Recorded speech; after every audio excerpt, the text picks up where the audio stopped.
Sigamos entonces con los jónicos. En este momento, en este caso, vamos a ver a Anaximandro, que fue el discípulo de Tales, ¿no? Eh, Anaximandro de Mileto, tal vez de los tres, a mi juicio es el más complejo, interesante, al menos a partir de los testimonios que tenemos, ¿no? Siempre recuerden que nosotros sabemos lo que pensaban estos filósofos a partir de lo que dijeron otros. Anaximandro, por lo menos a mí es el que más me interesa, él va a decir que había derecho de autor. No había derecho de autor. Eso es un curro de nuestro mundo capitalista. No, pero fuera de broma, no solo es que no había derechos de autor, Gabriel. La idea de la filosofía es justamente es aquello que es común. ¿A quién se le iba a ocurrir cobrar por el saber? También había que vivir de alguna manera, ¿no? Y esto tenían esclavos. Pero que después el saber fuera propiedad de un individuo. El pensamiento nunca es de un individuo. El pensamiento nunca es personal. El pensamiento es lo que me viene, no solo de lo que me vino de mi maestro, y yo no podría haber elaborado mi teoría sin los saberes que tuve de mis maestros, sino que es lo que me viene de la propia realidad y genera un pensamiento que no es mío. Los derechos de autor, bueno, otro tema. Ellos vivían de eso, por lo general eran, no se sabe, porque justo de esto no se sabe mucho, pero tenían tiempo, sí, libre, porque probablemente fueran propietarios de tierras y había esclavos trabajando en esas tierras, ¿no? Bien. Bien. Anaximandro, entonces. Anaximandro va a decir, recuerden, estos filósofos que dicen parte de la multiplicidad y la mutabilidad, y se hacen dos preguntas: ¿de dónde se originan todas las cosas y cómo se originan? A esas dos preguntas Anaximandro va a responder, esto lo digo fácil, rápido, que sería lo más fácil, es ¿de dónde vienen todas las cosas? Del apeiron, dice Anaximandro. Apeiron. En griego, apeiron. Ahora voy a explicar qué quiere decir esto. El apeiron es lo infinito o lo ilimitado. ¿Y cómo se originan todas las cosas de ese apeiron? Por la separación de contrarios. Vamos a explicar qué es esto. Bien. Les leo primero un fragmento y voy a ir explicando lo que, como los conceptos filosóficos de Anaximandro, ¿no? Que son varios. Supongo que voy a explicar un poco más que tales. Miren, Anaximandro de Mileto, sucesor y discípulo de Tales, entonces ahí ya sabemos el orden. Ahora voy a explicar qué era el apeiron, Tatiana, un poco de paciencia. Claro. Tiene que, ya les dije, esto es como ver una película o una serie en Netflix, no lo podemos develar, digamos, en el primer capítulo cómo va a terminar, si no, no podemos mantener a los espectadores ahí, ustedes se van a dormir y me dejan acá solo. No mangamos el misterio, claro. Anaximandro de Mileto, sucesor y discípulo de Tales, dice que el principio y elemento primordial de los seres es el infinito, siendo el primero que introdujo este nombre de principio o arjé. Las crónicas de Guido. Afirma que este no es el agua, ni ninguno de los otros que se llaman elementos, sino otro principio generador, como otra naturaleza, infinito, ahí está apeiron, infinito, del cual nacen todos los cielos y los universos contenidos en ellos. Infinito. Buah. Es decir, Anaximandro no habla de ningún elemento. No dice es el agua, el aire, el fuego o la tierra. Va a decir que es el apeiron. ¿Qué quiere decir apeiron? Apeiron quiere decir infinito ilimitado.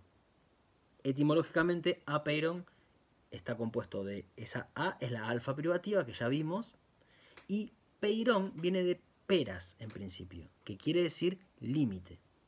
Peras quiere decir límite. ¿Qué quiere decir entonces apeiron? Lo ilimitado. Acá la clave está en entender en qué sentido Anaximandro estaba pensando la idea del límite. Y podremos pensar que el límite, podemos pensar el límite de dos maneras al menos. Desde un punto de vista temporal y desde un punto de vista espacial.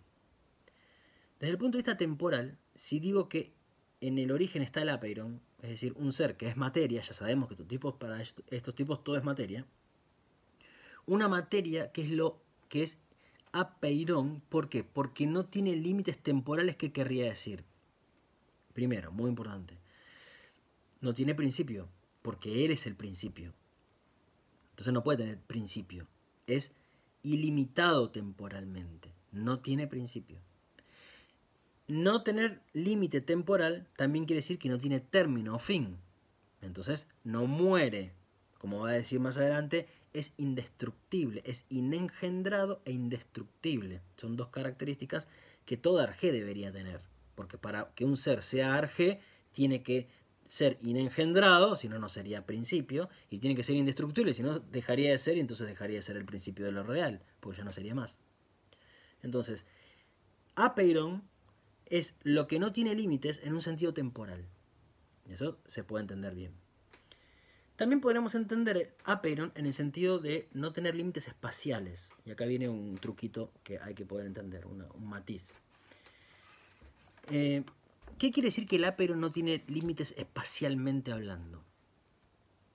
¿Quiere decir que el apeiron es una superficie material que no tiene límites, yo la empiezo a recorrer y no termina nunca? No. Los griegos no entenderían la idea de un infinito material. No lo entendían. No lo concebían. Y sobre todo porque además esa idea habla de algo imperfecto. Porque algo ya saben, lo perfecto es lo que tiene, digamos, ciertas proporciones, ¿no? Entonces, ¿en qué sentido esto no tiene límites, pero no es que es un espacio infinito? Es como una esfera. Si yo recorro la esfera, no me topo con ningún límite, ¿no? No llego a ningún término en una esfera. Y Anaximandro entendía que el apeiron era como una materia con forma esférica.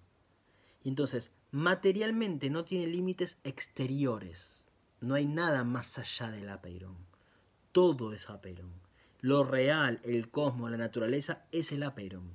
Lo mismo que dije de Tales. Estos arjai, estos principios, no desaparecen porque crean la realidad. Siguen existiendo. Todo es inmanente al apeiron. No hay nada fuera del apeiron. No tiene límites espaciales exteriores. Y tampoco tiene límites espaciales interiores. Porque en el apeiron yo no puedo reconocer, acá está el agua, acá está el aire, acá está el fuego, acá está la tierra. Es una materia que está como toda mezclada. Una materia indeterminada. Lo mismo sería apeiron ahí, quiere decir indeterminado también. Entonces, en el principio, dice Anaximandro, hay un ser material que no posee límites ni temporales ni espaciales. Una materia indeterminada que es el principio explicativo de todas las cosas. ¿Por qué Anaximandro pensó que tenía que ser el apeiron, o lo indefinido, lo ilimitado, lo indefinido, lo indeterminado? ¿Por qué tenía que ser el apeiron y no un elemento de la naturaleza? Bien, esto es porque para Anaximandro esos contrarios, yo les dije que para los presocráticos, estos jónicos, la naturaleza está hecha de elementos y los elementos se expresan en contrarios, ¿no? Lo frío y lo caliente, lo húmedo y lo seco. Para Anaximandro, los contrarios son entendidos como fuerzas, son fuerzas. Es decir, lo frío y lo caliente no son dos elementos, son fuerzas. Lo caliente tiende a vencer al frío en el verano, el frío al verano, a lo caliente en el invierno. Son fuerzas, es decir, el universo, que es cierto que tiene un equilibrio y un orden, porque así lo impone el apeiron, le da un orden, también está compuesto de fuerzas que son potencias que se quieren anular mutuamente, ¿no? Que una quiere avanzar sobre la otra para vencerla. Es decir, los elementos son elementos dinámicos. Y por lo tanto, Anaximandro, ¿qué es lo que piensa? Si en el origen existiera el agua, como dijo Tales, no se explicaría la existencia de un desierto. ¿Cómo explicaríamos el desierto? Ustedes agarran un mapa o agarran un planiferio y fíjense que hay toda una franja así, más o menos por la misma zona, está toda seca en la tierra, que es todo un desierto. ¿Por qué ocurre eso? ¿Cómo se explicaría el desierto de Atacama que tenemos nosotros y Chile? ¿Cómo habría una zona seca si el principio de todas las cosas, ese elemento que permanece idéntico, fuera el agua? Sería todo húmedo. Sería un mundo húmedo, mi pesadilla. Un mundo donde todo estaría húmedo, Una cosa increíble. Toda selva sería, eso no estaría tan mal. Bueno, entonces claramente no puede ocurrir eso. No puede ser que en el origen haya un elemento. Por eso Anaximandro hace este razonamiento y dice, no, che, en el origen no puede estar el agua. En el origen lo que hay es un apeiron. Un apeiron. Bien. Más. Ustedes me pueden decir, Guido, pero nosotros, ¿qué es lo que le va a decir Anaxímenes, su discípulo, que lo va a cuestionar? Dice, no, pues mirá, nosotros vemos que hay agua, tierra, fuego. El apeiron, ¿quién lo vio el apeiron? Apeiron, ese peras, también está relacionado con una palabra griega que es peira. Peira. Que es conocimiento o experiencia, donde viene empírico, ¿no? La empiria es eso real de lo cual yo tengo una experiencia. Una experiencia que sería una observación. Yo puedo percibir a lo real. Yo percibo el verano como percibo el invierno. O percibo, está la experiencia empírica, ¿no? Percibo lo caliente y percibo lo frío. Claro que esas son percepciones que yo tengo. El apeiron no lo percibo porque es lo apeiron, lo que no tiene una experiencia sensible, aquello que yo no puedo percibir. Y en ese sentido el apeiron es tal vez un concepto filosófico que está muy cercano a la idea de caos. Es justamente eso que se escapa a toda percepción, ¿no? Pero que es el fondo de la realidad. Y en Anaximandro hay algo parecido. El apeiron de Anaximandro tiene muchos elementos del concepto de caos, tanto de la mitología como de los que vengan en la historia de la filosofía, ¿no? Bien, entonces, ¿de dónde vienen todas las cosas del apeiron? El apeiron es ese ser que es el principio explicativo de todo. Bien. Ese ser es materia. Y en este caso es una materia mezclada de todos los elementos. Como materia, ya sabemos, según estos tipos, estos jónicos o presocráticos en general, la materia se mueve. Bueno, les voy a seguir leyendo. Ahí va. Antes que avance mi explicación. Miren. Bien, el fragmento 2, les leí el 1, ¿no? El fragmento 2. Me adelanté en la explicación, no tendría que haberlo hecho. Bueno, dice, no hay un principio primordial de lo infinito, pues sería un límite. Ahí está lo ilimitado. Como principio es inengendrado e indestructible, ya se los dije.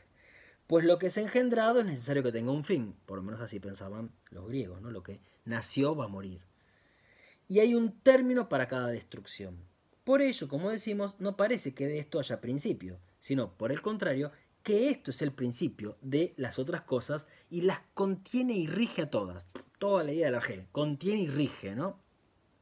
Como dicen todos los que no suponen otras causas fuera del infinito y piensan que esto es lo divino, inmortal e indestructible, como dicen Anaximandro y la mayor parte de los naturalistas. Bien, ese es un fragmento también de Aristóteles, de su libro La Física. Bien, y acá viene lo que estaba explicando recién. Miren. Ahí sigo otro fragmento, ¿no? Con la idea de cómo se origina ahora. Eso era el apeiron. ¿De dónde? Ahora, ¿cómo? Ese movimiento. Sabemos que la materia se mueve. ¿Qué tipo de movimiento tiene la materia que va a generar a la multiplicidad y la mutabilidad de los fenómenos? Dice un fragmento. Ahí, de donde deriva la generación de los seres, pues ellos deben, así dice en su lenguaje poético, expiar recíprocamente la culpa y la pena de injusticia en el orden del tiempo. No, me salté, eso no era lo que quería leerles. Eso es lo que viene después. Bien.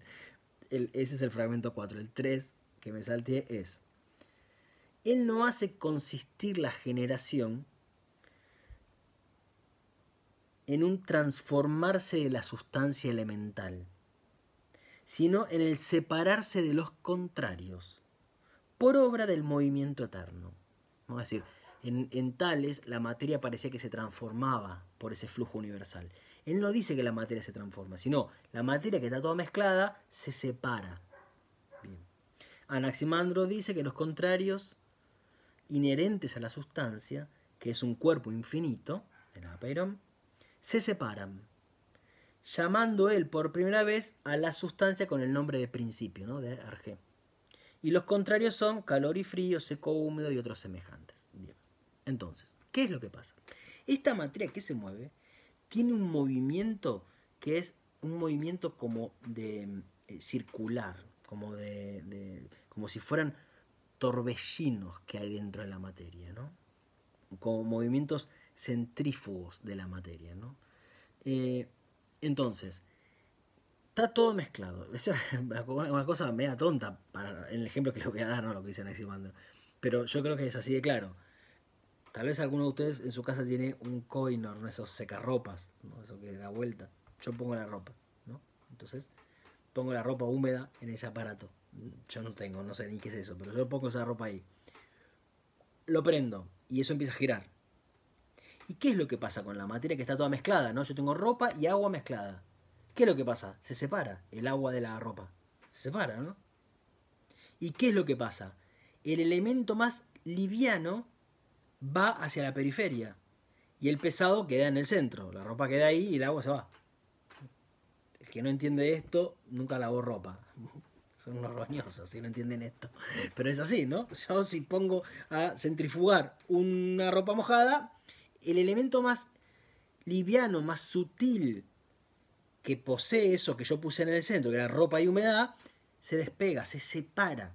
Se separa. Anaximandro considera que así se forma el cosmos. Y en el Aperon, unos especies de torbellinos, poderoso el chiquitín, sí, áspero, exactamente todavía.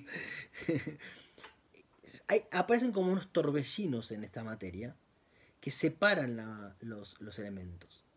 Y entonces fíjense, uno se tendría que preguntar, no sé, ustedes si no se lo preguntan, ¿ustedes no se preguntaron por qué la Tierra no se cae? ¿Qué es lo que sostiene la Tierra? Tales, clarísimo. ¿Cuál es el principio, el fundamento que sostiene el agua? Fantástico, el agua flotaba en el agua. La Tierra flotaba en el agua. En Anaximandro, ¿por qué la Tierra no se cae? ¿Cómo se explica que la Tierra esté suspendida en este cosmos y no haya otro elemento físico que lo está sosteniendo? Aparentemente, al menos. ¿Cómo se explica eso? Claro, porque, primero, la materia gira, tiene movimientos así, ¿no? Centrífugos. La materia además son fuerzas contrarias. Entonces, si el cosmos gira, la materia toma una forma esférica, que es la forma que tiene el cosmos. En el centro está la Tierra. Si está en el centro, recuerden las instituciones guerreras, recuerden el reparto del botín, recuerden la asamblea, recuerden lo que les dije de cómo era la estructura de la polis. El ágora en el centro de todo el territorio de la polis, la plaza pública, donde está la asamblea y donde los filósofos discuten, el centro. Si la Tierra entonces queda en el centro de puntos contrarios, si los contrarios son fuerzas, y hay algo que está en el centro, se movería lo que está en el centro, no se mueve, porque las fuerzas están justo partidas por la mitad, entonces están equilibradas. La Tierra está suspendida como flotando en la nada, porque en realidad está en el centro de fuerzas contrarias, que por lo tanto son fuerzas equilibradas, porque están justo en el centro, ¿no? Es la forma, lo mismo. ¿Se acuerdan del reparto del botín? Yo pongo los bienes en el centro, todos estamos a una equidistancia del centro y todos accedemos del mismo modo a eso que está en el centro. Bueno, Anaximandro piensa al cosmos como esos guerreros pensaban al reparto de los bienes y como los ciudadanos griegos pensaron lo que era el orden social, que era el orden social tiene un punto que es el punto común a todos los ciudadanos, que se encuentran donde en la asamblea y en el ágora, es decir, la ley y el saber puestos en común. El cosmos tiene la misma estructura, o si quieren, la polis tiene la misma estructura que el cosmos. ¿Qué es qué cosa? Un orden equilibrado de fuerzas. Un orden equilibrado de fuerzas. Vuelve a aparecer algo que no sé si alguna vez les dije, que es la democracia en Grecia no tiene que ver con que todo el mundo piense lo mismo. Eso es una estupidez nuestra, ¿no? Y nuestra particularmente, acá de Argentina, la grieta, qué feo que la gente discuta, que se pelee por política. Bienvenido sea. Eso es la democracia. Que haya fuerzas opuestas. Los griegos no entendían que la democracia era que todo fuera lo mismo. No, democracia cuando hay fuerzas opuestas. Cuando es posible discutir y debatir y hasta pelearse y discutir y uno se saca los ojos peleándose. Siempre y cuando esas fuerzas estén equilibradas, tengan la misma fuerza, la misma potencia o el mismo poder. Anaximandro, en este esquema como materialista del cosmos, entiende que si el Apeiron se mueve como centrífugamente lo más pesado que hay en el centro es la Tierra y los elementos más sutiles quedan a su alrededor y la Tierra queda equilibrada en un sistema de fuerzas, ¿no? Muy bien. ¿Vamos bien? ¿Alguna pregunta? De 10. Bien. Bien. Ok, entonces, más, sigo con lo mismo. El apeiron es arjé. Esto quiere decir que es principio regulador, principio rector, ¿no? Rige sobre la realidad. Para Anaximandro, la acción como rectora del apeiron, ya vimos como la genética, ¿no? Que genera de esta manera. Pero el elemento que hace que el apeiron siga siendo la realidad misma y no algo que quedó en el pasado, que eso sería más la idea de la cosmogonía, ¿no? Pensar una sucesión cronológica en la estructuración del cosmos. En la cosmología es el principio de inteligibilidad del cosmos, eso que sigue existiendo en el cosmos, la legalidad. El apeiron, en tanto legalidad, ¿qué es lo que hace? Es la justicia que mantiene en equilibrio a los contrarios. Porque según Anaximandro, los contrarios quieren vencerse mutuamente, ¿no? Que es lo que les había leído antes, ¿no? De donde deriva la generación de los seres, del apeiron. También se cumple su disolución, porque todo termina en el apeiron. Algunos interpretan que Anaximandro hablaría como una destrucción de este cosmos, una vuelta al apeiron y la recreación, de acuerdo a una ley necesaria. Es decir, las cosas surgen y se destruyen de acuerdo a una ley necesaria. Pues ellos deben expiar recíprocamente la culpa y la pena de la injusticia en el orden del tiempo. ¿Qué es? Piensen que estos tipos están observando la naturaleza, el cosmos. Está el verano. Y el verano, cuando va avanzando el verano, yo digo, ¿y el invierno dónde quedó?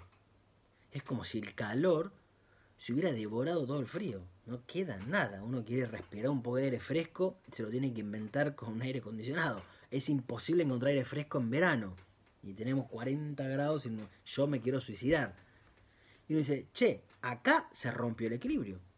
Parece que lo caliente avanzó en el tiempo sobre lo frío. Es una cosa temporal además, ¿no? Ahora, ¿qué es lo que suele pasar? En algún momento, por suerte, viene el invierno. Así empezó la clase de hoy, ¿no? Hablando del frío, ¿se acuerdan? Parece que el frío es como si empezara a vencer nuevamente el verano, ¿no? Y el invierno aparece. Y entonces, pará, ahora el invierno se fue a la mierda. Está como sobrepasándose. ¿Cómo es que siempre vamos y venimos? Bueno, porque ahí hay una justicia que le hace pagar a cada contrario su injusticia, como diciendo, che, te pasaste, tenés que volver. Y el otro se pasó, tenés que volver. Como si las fuerzas, una empezara a tener más fuerza que la otra. Y eso para esta mentalidad, no, eso es injusticia y no puede ocurrir. Según Anaximandro hay una ley cósmica, que es una justicia divina, o una justicia cósmica, que es la diké, eso quiere decir justicia, que mantiene, ¿no?, ese equilibrio, ¿no? Miren, hay un médico más o menos contemporáneo de Anaximandro que se llama Alcmeón, que era un filósofo, pero bueno, estudió cosas de medicina y de la salud. Y es súper interesante porque él llama enfermedad, la enfermedad del cuerpo, él dice que es la monarquía y que la salud es la isonomía. Y claro, él entiende que el organismo es como una especie de microcosmos del cosmos, ¿no? Es decir, lo que pasa en cada cuerpo es lo mismo que pasa en la totalidad del cosmos. Cuando el cuerpo está enfermo, es como si un elemento estuviera rigiendo sobre los demás, monarquía. Un elemento que es el que gobierna, ¿no? Hay un elemento que rige, monarquía. Y entonces, ¿cuándo se restituye la salud? Cuando hay isonomía, que también ya vimos que quería decir, que es la igualdad ante una ley. La salud es la isonomía, es como el equilibrio del cuerpo, ¿no? Los griegos tenían una concepción como muy dinámica y microcósmica de la salud, que salud es equilibrio. Salud es como una especie de homeostasis, ¿no? de algo que mantiene una armonía de elementos. Y que fíjense, son términos políticos. Monarquía y sonomía, son términos políticos. Acá hay una concepción griega fantástica y fundamental, que es la política atraviesa todas las cosas. La naturaleza atraviesa todas las cosas. Hasta podemos decir que la naturaleza tiene un orden, una manera política de ser. Como la política también es natural. Porque digo, el orden social es natural. Y la naturaleza es como si fuera social o político también. Porque es esto, ¿no? Claro, están discutiendo con la monarquía, con la idea de que haya un tipo que sea el tipo que dice cuáles son las leyes. Acá ya cambió esa mentalidad, ya algo les dije. Nació la idea de lo común. Entonces, la monarquía es la enfermedad. Y en el cuerpo pasa eso. Cuando hay un elemento húmedo, entonces el cuerpo tiene ciertos síntomas, porque tiene mucha humedad. O cuerpos que son muy secos, o cuerpos que son muy fríos, o muy calientes. Son todos desajustes, desequilibrios, ¿no? Esto lo decía Alcmeón, que tiene una concepción, bueno, es casi contemporáneo de Anaximandro, que están diciendo lo mismo, ¿no? Están diciendo lo mismo, que hay una dique, una justicia que mantiene en equilibrio a estos contrarios, que de lo contrario se matarían mutuamente y volveríamos a una especie de caos desmesurado, ¿no? Volveríamos a esa hibris, ¿no? Bueno, muy bien. Anaximandro, ¿está bien?